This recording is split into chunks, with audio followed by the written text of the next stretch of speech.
go like this so that you really get those edges taped on, okay? Because when it comes off the launch pad, it's going to be, yes, beautiful.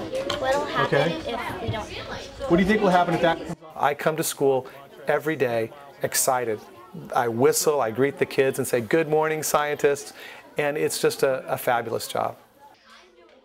I just sort of got into science because that was what motivated my students, and I realized that when I was teaching science, I was also teaching math and language arts, and giving children a chance to apply what they've learned with real, tangible, physical objects that they can manipulate.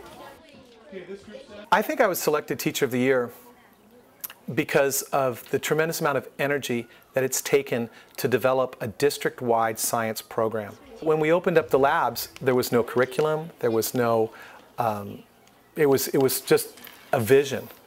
And it was a shared vision, and it was a vision that I embraced.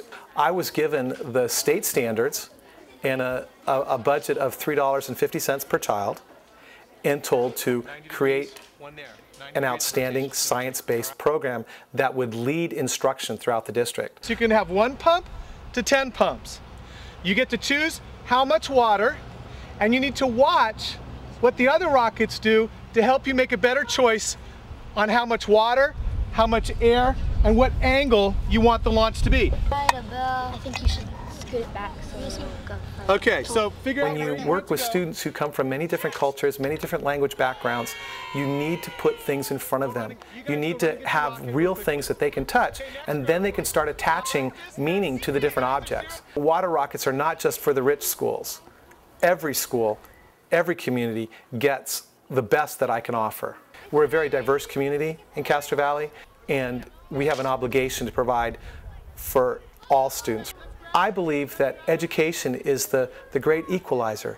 It's what allows children to rise out of poverty. Children don't get to choose their families. They don't get to choose their schools. They don't get to choose their neighborhoods. And yet, we treat every school as if it's the same. And we shouldn't.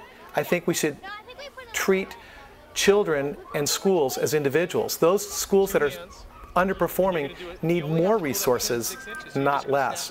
The schools that are underperforming need to have greater flexibility to meet the needs of their clients, and they need to be tested rigorously, and improvement needs to be demonstrated. I hope that at the end of each week, children can go home and have something to say to their parents at dinner about what they did at school.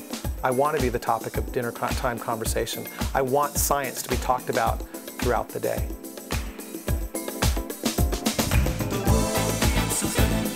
The world